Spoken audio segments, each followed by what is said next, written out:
If you want it bad enough, make it happen. Don't give up. Find people in your life who will mentor you. People will donate their time. Successful people love to share how to be successful. Find people to help you. Find mentors, read books, and never give up. If you know you have what it takes, don't give up. Welcome to the One Girl Revolution podcast. If you're new here, please subscribe to the One Girl Revolution podcast wherever you find podcasts. Follow us on Facebook, Twitter, and Instagram at One Girl Revo, and subscribe to our YouTube channel. You can find all of our podcast episodes, social media links, our original documentary series, and so much more at onegirlrevolution.com. That's onegirlrevolution.com. I am so honored to welcome this inspiring woman onto the podcast today. Debbie Sardone is the founder of Cleaning for a Reason. Cleaning for a Reason is an organization dedicated to cleaning the houses of individuals walking with cancer. As many of you may know, my mom was diagnosed with a rare form of cancer over the summer, cholangiocarcinoma, and passed away less than 2 months after her diagnosis. It was a whirlwind. But amidst that, a friend of mine, shout out to my girl Steph, suggested that I reach out to Cleaning for a Reason and apply for free house cleaning services for my mom. We applied and were gifted 2 free house cleanings, which was absolutely incredible, especially amidst this time of such pain and suffering and difficulty. There is something about a clean house that just changes your perspective on life, and especially when you're living and walking with cancer. I've started referring to cancer journeys as walking with cancer because sometimes it's suffering, other times it's joy. There are good days and bad days, and every person's journey is different. Thus, you're walking with cancer. Debbie is an incredible woman with an inspiring story of starting a cleaning business when she was a young wife and mama. She grew the cleaning business and then received a phone call that would change the trajectory of her life and her business. A woman called to get a quote for house cleaning as she was walking with cancer and in active treatment. She couldn't afford it and told Debbie that. That conversation opened a whole new world to Debbie, and she decided at that moment that they would offer free house cleaning services to those walking with cancer and founded an organization that gives other cleaning services the opportunity to do and promote the same. They're absolutely incredible. Debbie's life and story are so inspiring, and I'm so excited to share this episode with you all. So without further ado, here's my conversation with Debbie.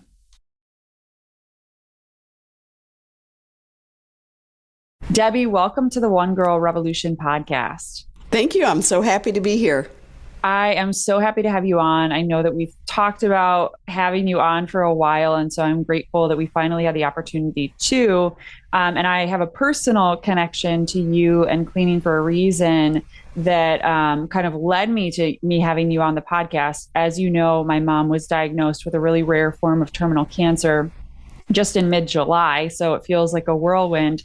And we were so blessed to have Cleaning for a Reason come and clean our home. And my mom unfortunately passed away a couple of days ago, but we had this beautiful clean home. I could spend time with my mom, my siblings, my dad could all spend time with our beautiful mom and not have to worry about cleaning the house. So that's all to say, I just have a personal connection. And so I'm grateful to be able to share your work with everybody who's listening. And I'm just excited to have you on. I'm so glad you were able to share that with me because I don't always get to hear the rest of the story. And you've got to experience firsthand what it feels like, probably for your mom, more than anybody else in the household, how good it feels to have the peace of mind that nobody's going to see my dirt, right? And my toilets are clean and my bathtub is clean and I don't have to be embarrassed about my house because I'm physically unable to do all the things that I normally would be doing.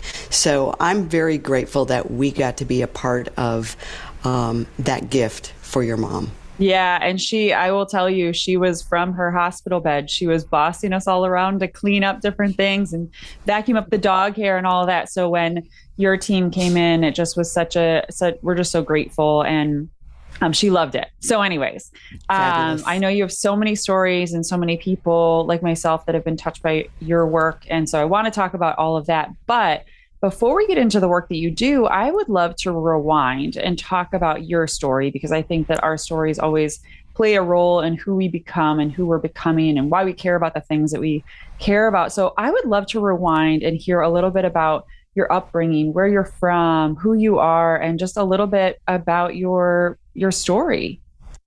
Well, my story is not glamorous, and I think that gives other people hope that you can do big things even with a little start in life.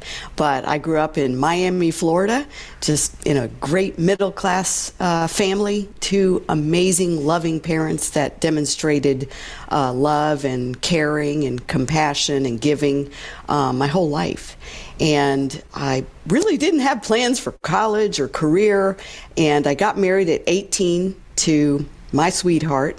He was in the police academy getting ready to become a police officer for his career, and we got married and I moved to Texas.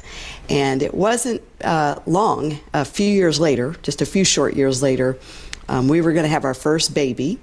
And after I had my first baby, I knew I didn't want to go back to work and do the whole daycare thing. Plus, I didn't have any skills. So I started looking for ways to earn extra money. And back then we called it fun money.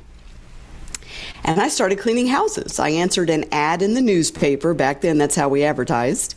And I started cleaning houses out of the trunk of my car. And that's really how my business started 40 plus years ago. But I started cleaning houses back then. I charged $5 an hour. I thought I had hit the jackpot. I couldn't believe anybody could afford to pay that kind of money. And you fast forward now 40 years into the future, who could have ever predicted this 18-year-old kid, 21 when I started cleaning professionally, as I used to call it, would build one of the largest maid services in America, and now train and coach and mentor cleaning business owners all over the world with my global consulting business, and start a nonprofit that would become the largest cancer nonprofit for cleaning in the world. And it all started just by trying to put one foot in front of the other and not make too many mistakes along the way. I love your story for so many reasons, but one of the things that just kind of sparked in my head as you were talking is a lot of people think that once you get married and start having kids, your life is over. And my experience, even through this podcast and my experience personally, has been, our lives are full of many chapters and we're constantly evolving and growing. And so I love that you just kind of fell into cleaning and now you've grown your business. Now you're able to help others. That's another thing that I just love so much. I love the social enterprise element that so many businesses now are starting to add, where they're like, hey, we're really successful. We have a lot of great things going on. We know how to do X, Y, or Z, whatever the thing is that they're doing. And then they're able to help other people through that and kind of start this nonprofit arm. So I want to know from you with Buckets and Bows, how did you actually go from just cleaning people's houses to saying, hey, I think I have something here. I want to start my own business. Yeah, it was crazy. So when I first started, I didn't know anything about business. My family was full of employees. They all worked for somebody. And we didn't have entrepreneurs in our family. I didn't even know the word existed. And I just got bit by the business owner's bug when people started coming out of the woodwork to hire me. And they would tell their friends, oh my goodness, she's great. And then I would clean for their friends, and then their friends would refer me, and I would clean for the friends' friends. And all of a sudden I had more business than I could say yes to. And as a mom, because like you said, sometimes people think that becoming a mother means giving up something. I'm like, no way. Becoming a mother fueled my drive to achieve more, because now I had other little people in my life that I wanted to also see do bigger and better things, And as my business began to grow and I saw how much demand was out there, how much demand there was for services, I couldn't stand saying, no, keep your money. Sorry, I'm booked. It just drove me crazy. And I think entrepreneurs feel that way. We feel driven to keep growing, to keep going after a bigger and better future. I mean, it's just that entrepreneur bug. We're never content. And I finally said, I got to quit turning people away. I'm going to hire a helper. And then I hired another helper. And then I hired another helper. And then the chaos and the drama and all the problems, erupted because I didn't know what I was doing. I knew how to be a cleaner. I didn't know how to be a businesswoman or a CEO. And I had to figure it out through trial and error. And eventually I got to the point where my business was so painful and so chaotic and such a mess, right? When you grow and scale, it gets messy before it becomes successful. I actually hired a consulting firm out of Chicago, Illinois. Spent a fortune on that. That was the day before Zoom and the internet. And I hired them, and they came out. And they helped me fix my broken mess. And 9 months later, my business was doing $1 million a year. And I had no idea back then that was unusual. I thought everybody was doing that.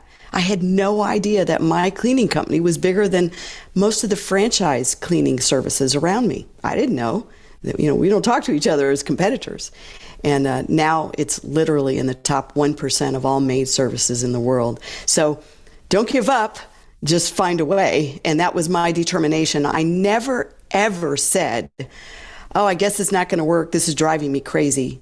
I quit. I always said, what can I learn from this disaster that just erupted in my business today? Okay, that'll never happen again. So I saw every disaster, every crisis, every explosion in my business, from angry employees who walked off the job to angry customers who said, we'll never use you again. I saw every one of those as the obstacle that will lead to the way. I just didn't know what the way was yet, but I did find it. Yeah, everything is a work in progress, right? I feel like life is a work in progress. And a lot of times people, and we all are guilty of it, we can just be, struggling or feel like, why am I doing this? Why me? Why am I doing this? I'm not good at this. I'm not a good manager. I just came to clean. But it's incredible when you just kind of keep putting one foot in front of the other. Bringing somebody in with a different perspective, I think, is important for all of us. And now you're able to empower and employ so many other people and give them purpose and opportunity, just like what you had, and be able to be with their kids or be with their families or provide for their families in a special way. One of the most rewarding things that I do as I've grown up in business and have created basically a self-running cleaning company. So I'm fully retired. I don't have to go in and participate in any of the day-to-day operations. Is I launched a consulting business over 15 years ago. And now I get to train cleaning business owners all over the world to achieve their dreams. Because most cleaning business owners started like I did.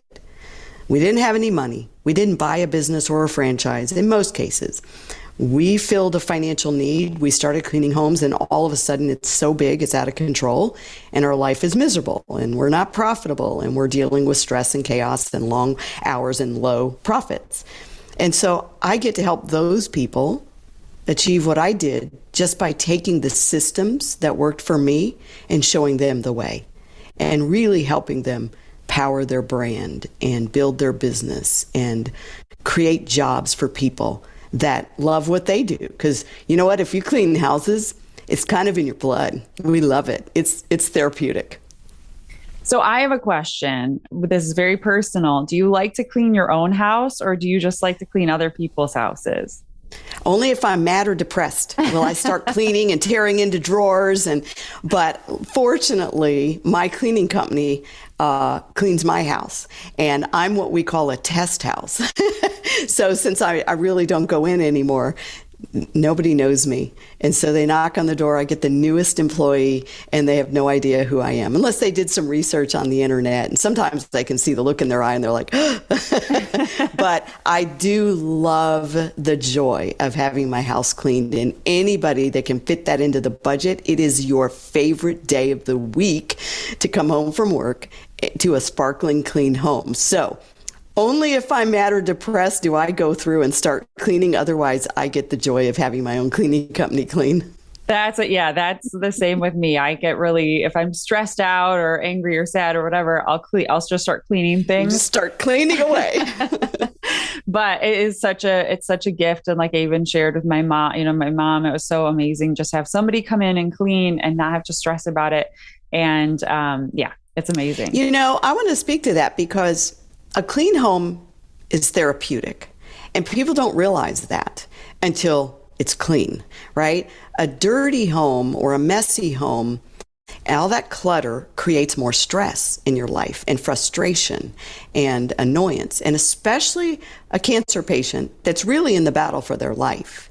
The last thing they need is the extra stress and the emotional lift that a sparkling clean home that you stepped into instead of spent all day working on is absolutely therapeutic. And we have had cancer patients tell us that just walking into a clean home after a long day of chemotherapy or radiation allowed them to feel, for the first time since their diagnosis, that they actually have some control back in their life.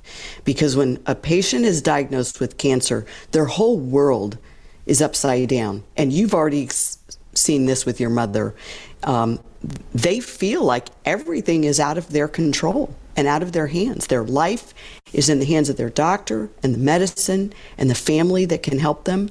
And just walking, and I remember a woman named Carolyn that wrote a letter and told us this, and I hadn't thought of it from this perspective.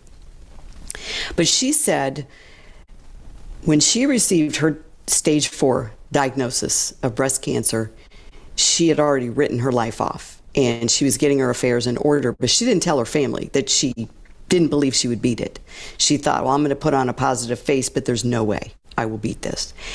And she said when she came home to a clean home after a Cleaning for a Reason company had volunteered and come out and cleaned for her, she said for the first time when she stepped into the house, she felt this rush of confidence and control back in her life. And she said, for the first time, I felt like, maybe I can beat this.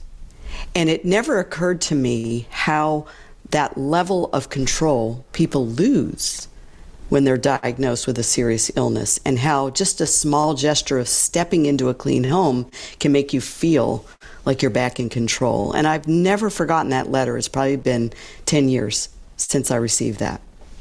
Yeah, I think that it's spot on, even from my mom's own experience. She was homebound and then bedbound, and, she still was like just grasping for any bit of control and just didn't have that. And then especially towards the end, she didn't have that at all. And so just to have somebody come in that you don't have to even tell them what to do, right? You don't have to say, I need you to clean the bathroom in this way. I need you to do this, or look out for the dog hair, or do this.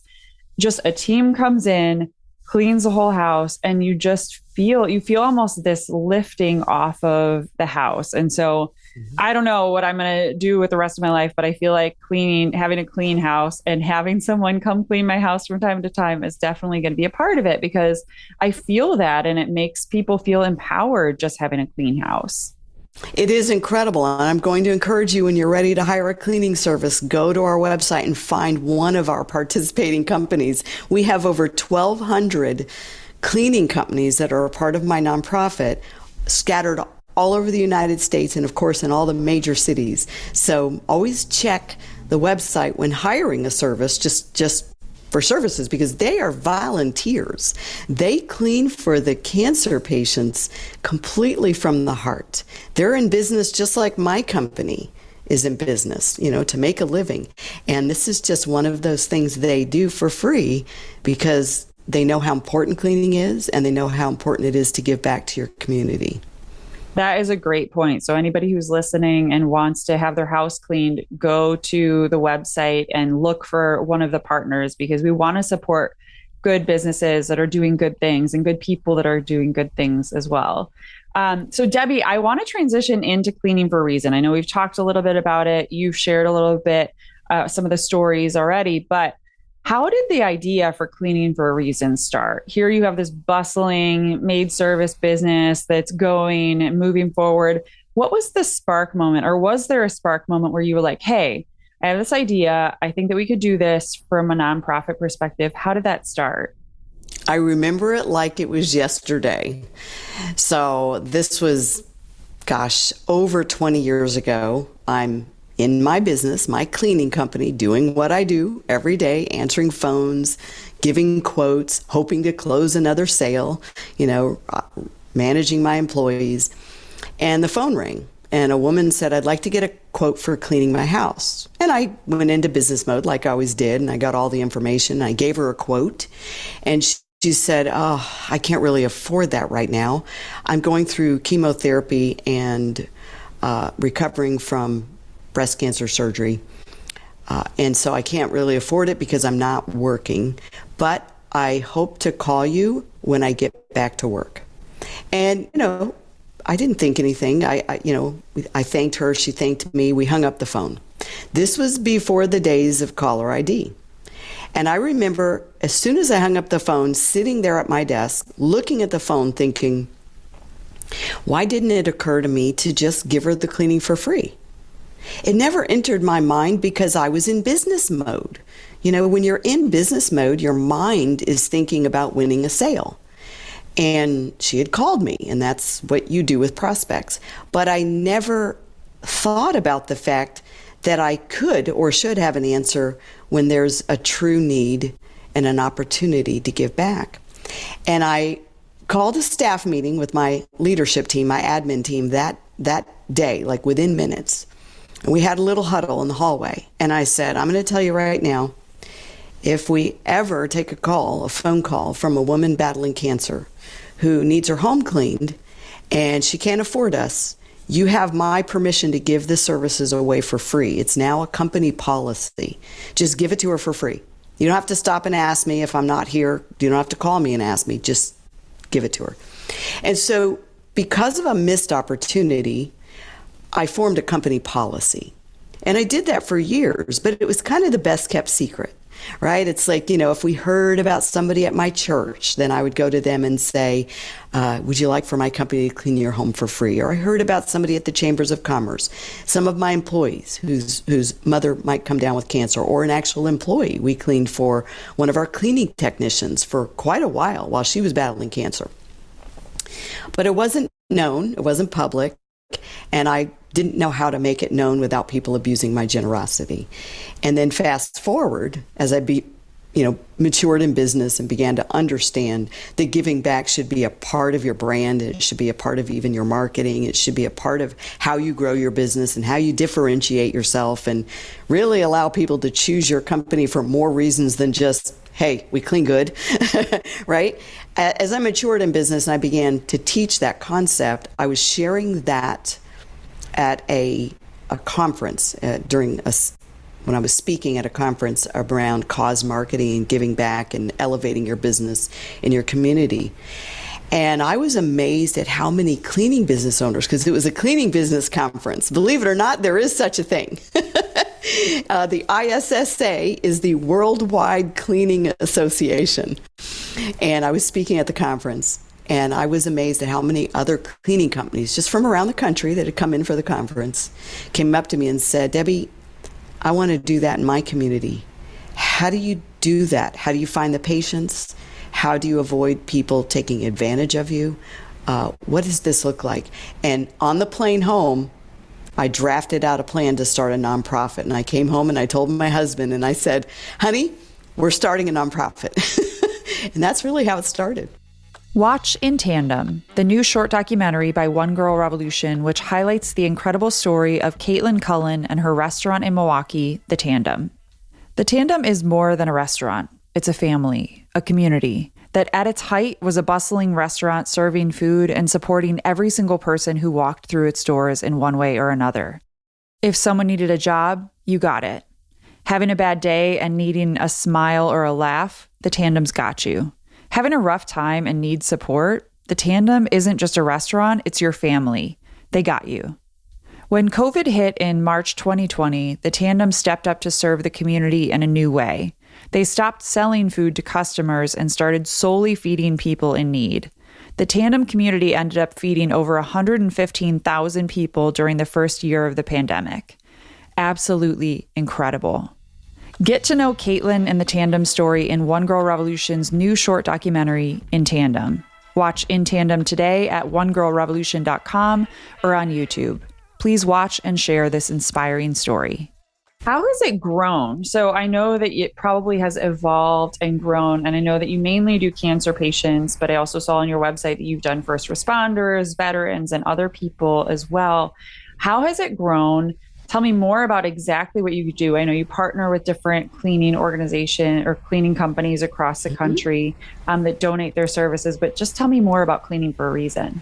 So, Cleaning for a Reason is a 501c3. It's a nonprofit. I'm a volunteer. I serve on the board. I just happened to found it. I've happened to start the organization.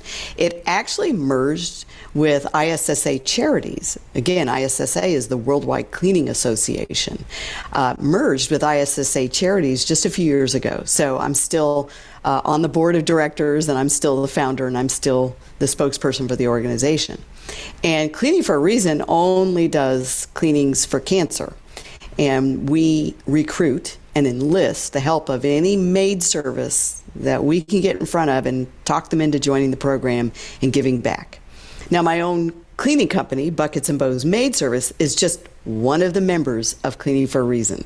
And so because I do believe in giving, and I don't think it should stop with just the cancer patients, our own individual cleaning company has also chosen to help first responders and veterans, wounded veterans, or even teachers in need. My husband's a retired police officer, so I really have a place in my heart for our first responders and what they do for us. So my individual for-profit cleaning business cleans for a lot of different people in our own community, but Cleaning for a Reason is specific and only to families that are battling cancer. That's amazing. And it's so important. So it's so simple too. That's the thing that I love about it. And I know with COVID and other things that we've all experienced over the last couple of years, people a lot of times thought you have to do something really big, right? Like you have to start an organization or you have to be the leader of some amazing company. And sometimes it's just the small thing, Debbie, right? Like, could we all, and I'll ask you later on, like, what can we all do to emulate the work that you're doing with Cleaning for a Reason?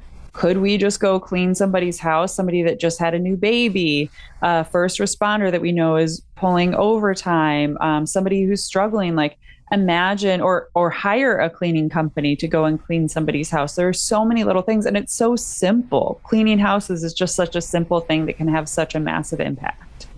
It really is. And I think most of us have a tendency, including business owners especially, we have a tendency to overthink things and overcomplicate things. And therefore, we never do them, right? Most people I know intend to give back. Most people I know want to serve. They want to help.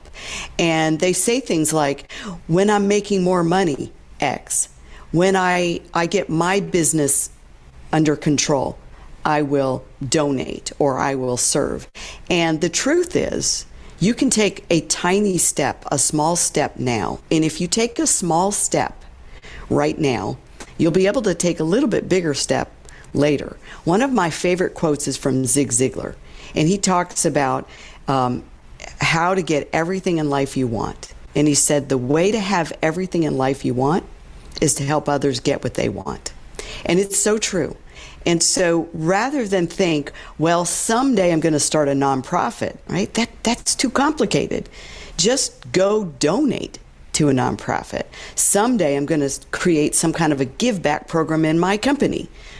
Go participate with a program that already exists and start giving back now. Find little ways, no matter how well you're doing financially or not.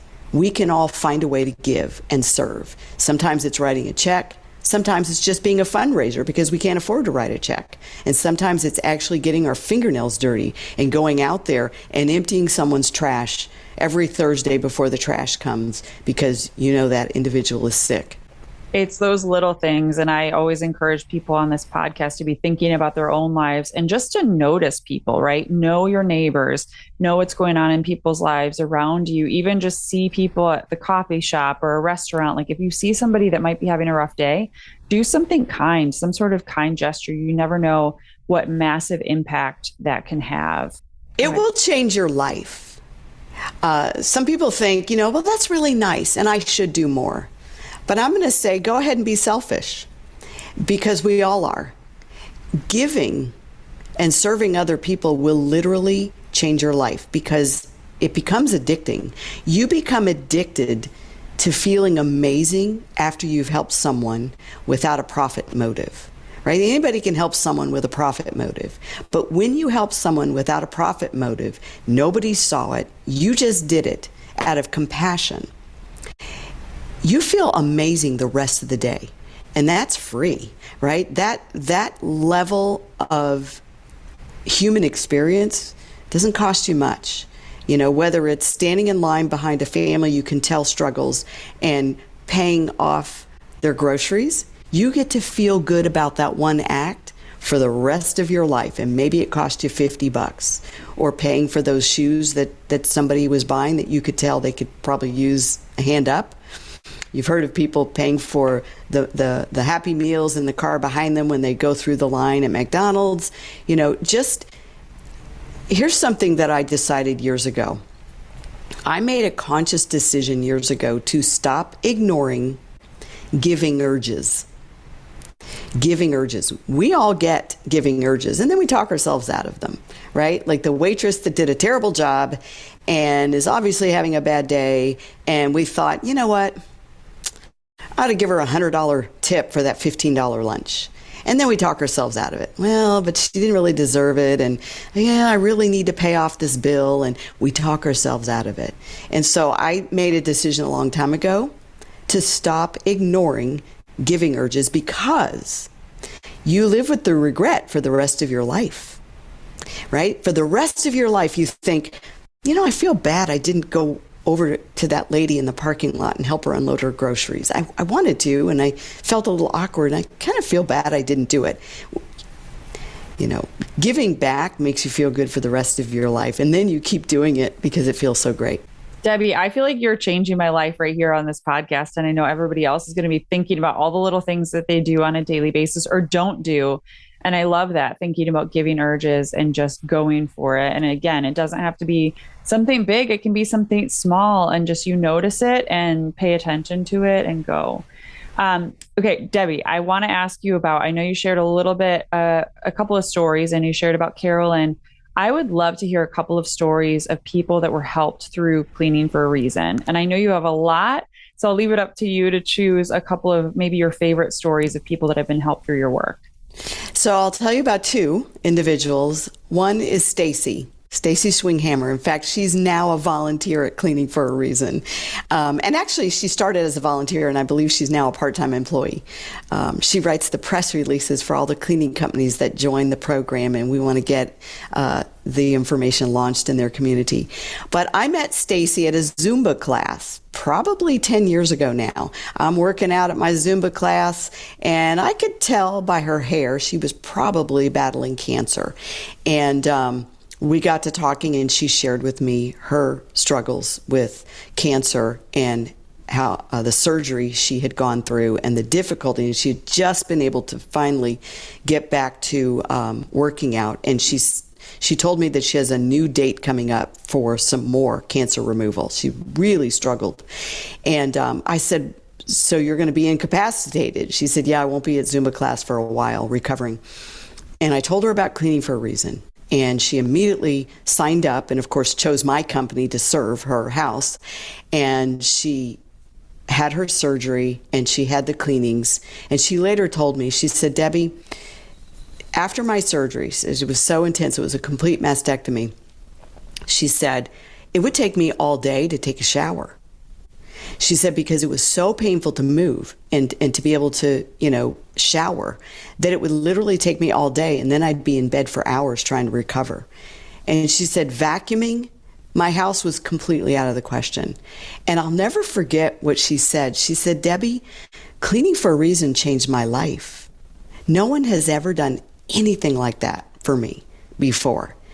And I was really moved by her. I'm thinking, well, I'm glad we were able to help. But she said, Cleaning for a Reason changed my life. And of course, as she recovered and got better, and she still battles cancer to this day, and that's been going on for over 10 years since I've met her.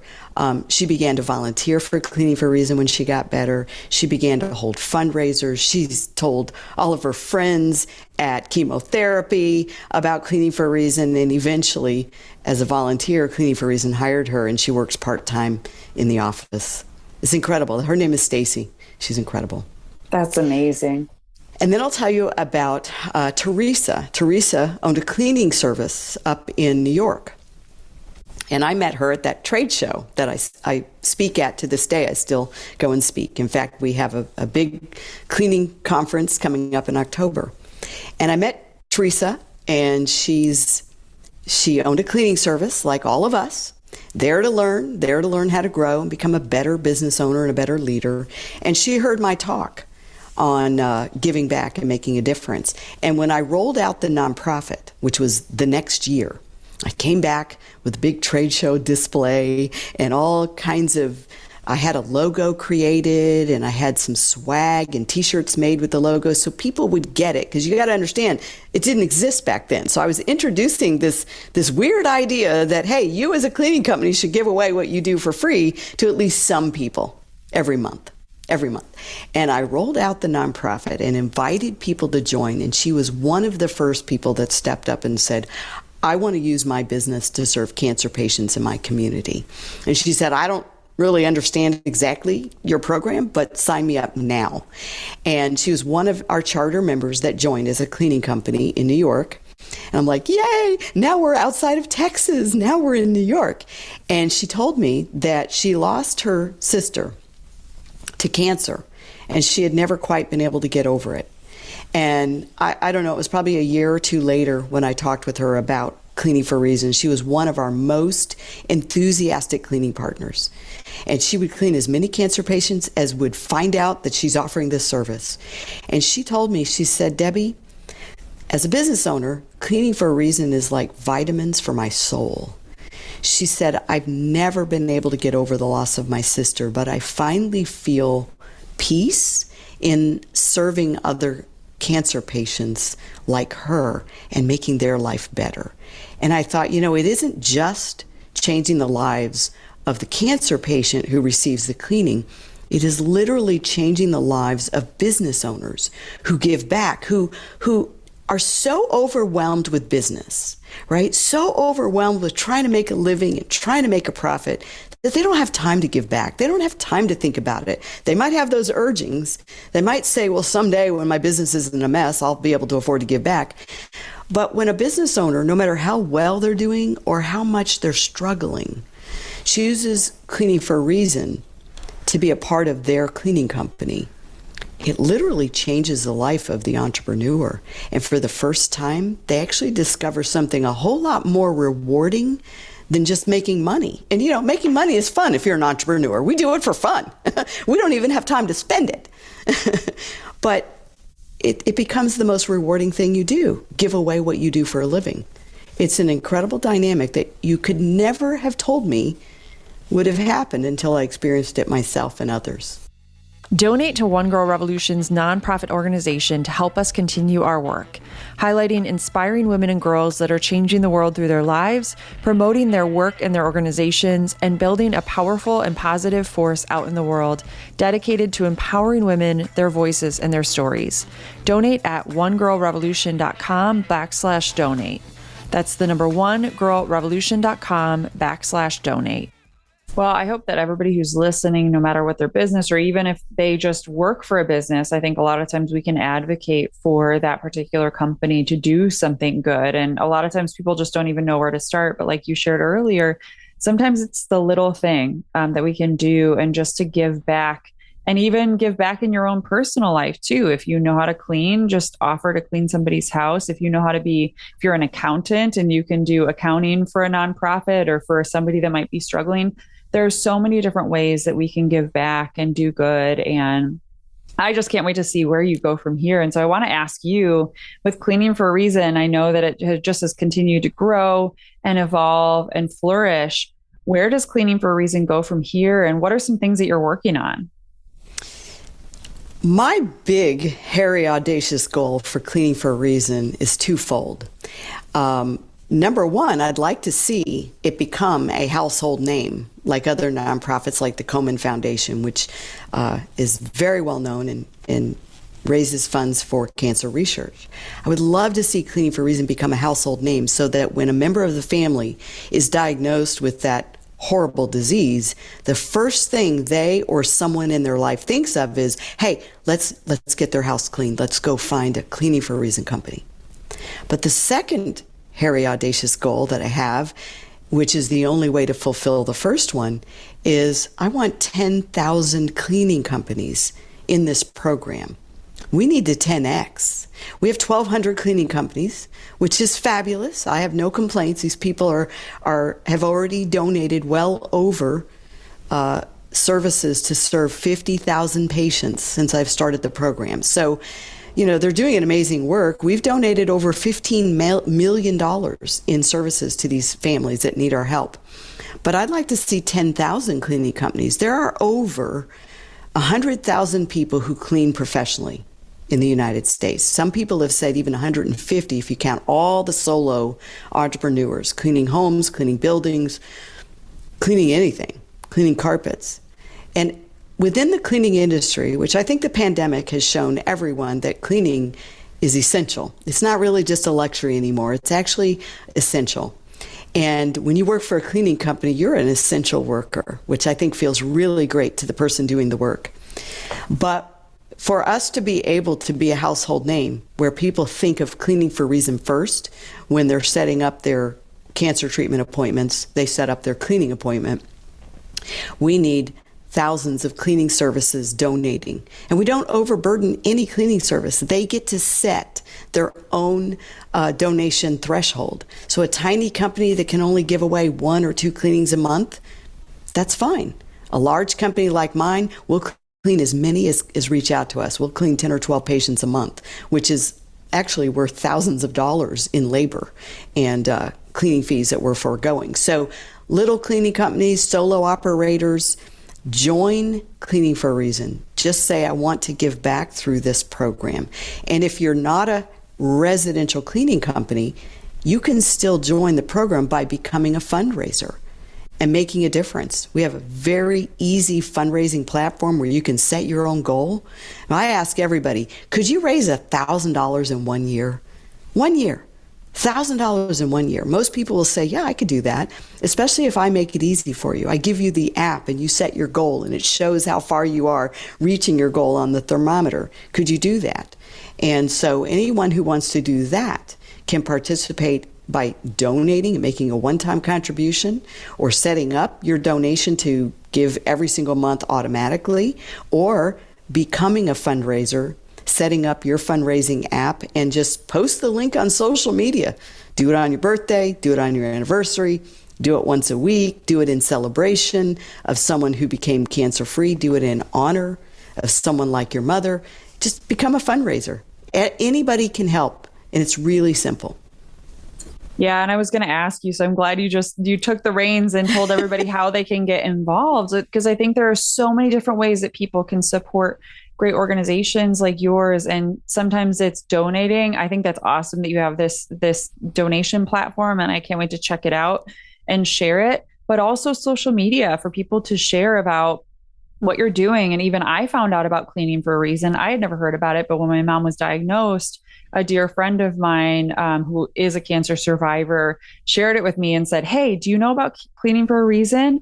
And now I'm just excited to be able to share it with this platform. And I hope that more and more people listen to your story and share this podcast episode and share what you're doing on social media, because we can all make a difference. And I want everybody to support the great work that you're doing. Thank you. That would go such a long way to help us expand and reach our goals. So people can get involved. They can follow you on social media. I will be sure to post your website, all your social media links, so people can get in touch with you. I'm sure if someone knows a cancer patient, that they can reach out to you and apply for the cleanings, just like we did with my mom. So I want to encourage people to do that and share with other people, share this podcast episode. Debbie, I want to ask you a question, and this is more of a personal question because I'm just curious. If you could get to the very root of why you do what you do, what makes you want to get up every day and be involved in Cleaning for a Reason, of course, like being involved in all the other work that you're doing, but particularly your nonprofit, what's the driving force, or what's the root of why you do what you do? I'm going to say there's probably several things, right, that drive what you do. But if I had to single one thing out, I would have to say having meaning in life.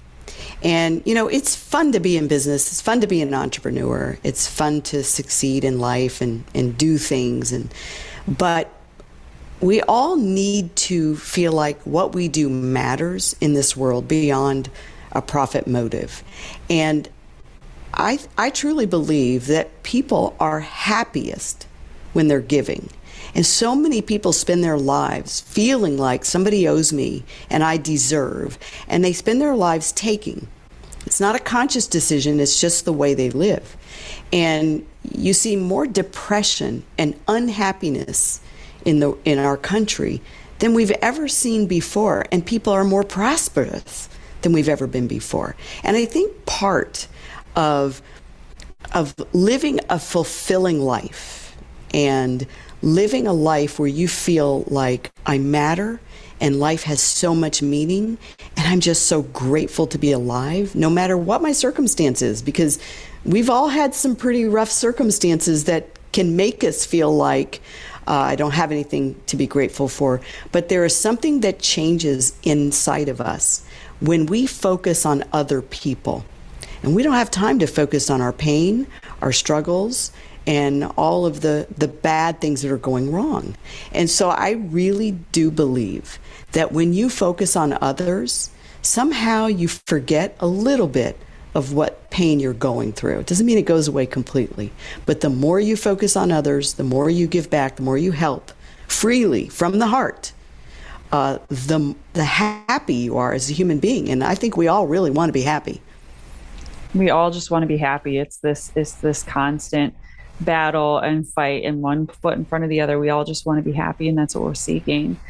Debbie, so we've talked about how you are a one girl revolution, because you truly are, and I've loved hearing your story, but I'm curious, who is a one girl revolution in your life? Who's a woman or girl that's inspired you? Can I name two? You can name as many as you want. Because the first person that came to my mind is my mother. I grew up in the 70s, and most of the moms in our neighborhood were stay-at-home moms, which is the way it was back then. My mom was always a working woman, and my dad fully supported it. My dad fully supported her dreams and her aspirations. And we were the first one on the block to get the microwave when that came out. And, it's because my mom always worked. But my mother taught me how to balance your value systems and giving back and helping others. My mother was always helping somebody. My father was always helping somebody. And so I would truly have to say, she probably would never call herself a feminist, but I call her like the original feminist. I am not the modern day feminist at all. But my mother was the original feminist. She actually believed and told me my whole life, and my sister, honey, you can be and do anything you want. And so thankfully, she never told me, that I was oppressed and I can't achieve because. She never did. She's like, oh no, you can be and do anything you want. You got to set your mind to it, right? And you got to, don't quit. And she was a true example of that. My mother achieved so many things in her life. She's an incredible woman. And she died at 88. And here's what's cool. When she turned 65 and quit corporate America, because she worked her whole life, she called me up out of the blue and said, honey, I want to start a maid service, because she was a widow by that time. And she started a cleaning service at 65, and she ran it till she was 88 years old. Wow. And passed away in a very short period of time. And she battled cancer, so she was one of our most loyal Cleaning for a Reason companies that were participating in my company, in my nonprofit. And because she had battled and beat cancer twice, and my father lost his battle with cancer, she was one of our most enthusiastic supporters. Plus, she liked telling people, that's my daughter's nonprofit. My daughter's on TV again, and she'd send people links. So that's my number one girl. And my number two girl, we all know who she is Oprah Winfrey. And I fell in love with Oprah Winfrey many, many years ago when she pivoted her daytime talk show business model. Because again, remember, I'm always thinking about business and business models and business systems. And I remember the day she declared on her show that she was not going to do what all the other daytime talk show hosts did, and that was, exploit people's pain and misery on the show. It was kind of the Phil Donahue era where, you brought somebody out and then you surprised them by bringing out the mistress and the wife, and they all confronted each other, and there was knockdown, dragouts, and tears and sobbing. And it was kind of like a period of time when daytime talk show, it was just expected to, dump misery on people, and all of us watching seemed to enjoy other people's misery. And she had started her show with a lot of that. And I don't know if people even realize that, but I remember the day she made an announcement and said, we are changing our format. And that's when she shared that her format would be different. And from that day on, she became number one in the world. She had to quit. She never got bumped off the network. She had to quit when she got tired. She became number one because she dedicated her show to elevating lives. And there were so many shows that were dedicated to giving back. And I think we all remember, and this one was one of the most impactful for me and many others, where she's on the stage and she's telling all those school teachers in the audience, you get a car, and you get a car, and you get a car, and you get a car. And I never forgot that. And she could have destroyed her career, because back then they said, no, this is what people want, is all this pain and misery on a talk show. Watch other people suffer. And she said, well, if that's what it takes to be successful, I guess I'll fail. I'm changing my format. And I've never forgotten that. And I've always admired her for that. And she did that all the way until she retired. That's beautiful. What a beautiful way to think about Oprah, too. She's just such an incredible woman and has continued to go on to do amazing things. And your mama, what a beautiful story to share about your mom and how she truly was an authentic feminist and encouraging you to achieve great things. And that's my mom, too. So I just feel like we need more of that in this world. And they were truly women before their time. Debbie, I am so grateful to have you on the podcast. I'm so grateful for all that you do. I look forward to staying in touch with you and following everything that Cleaning for a Reason goes on to do. One Girl Revolution, we want to continue to support the great work that you're doing and promote things that you have going on. So we will be sure to keep in touch with you. I encourage everybody to check out your social media, follow you on social media, go to your website. We'll put all of that in the show links. But before I let you go, Debbie, I always end this podcast on one question. So I'd like to ask you, if you could leave women and girls around the world with one message, what would it be? I would have to say that if you want it bad enough, don't give up. Go after it. Don't believe that you can't achieve. Find a way to achieve. And it seems, a little bit cliche, but it's actually true. It doesn't make sense, the things that I've achieved in my life. Graduated at 18, got married, had babies by 21, no formal education. I literally went through my entire high school experience never reading a single book. That's another story for itself. And now I read almost a book a week. And so if you want it bad enough, make it happen. Don't give up. Find people in your life who will mentor you. People will donate their time. Successful people love to share how to be successful. Find people to help you. Find mentors, read books, and never give up. If you know you have what it takes, don't give up. That's beautiful. And you are such a beautiful example, Debbie. And I'm just so grateful to have you on the podcast. Thank you for being on, and thank you for all the incredible work that you do. Thank you. I enjoyed this time together. Please follow us on Facebook, Twitter, and Instagram at One Girl Revo. That's the number One Girl REVO. And you can find more information on One Girl Revolution at onegirlrevolution.com. That's the number onegirlrevolution.com.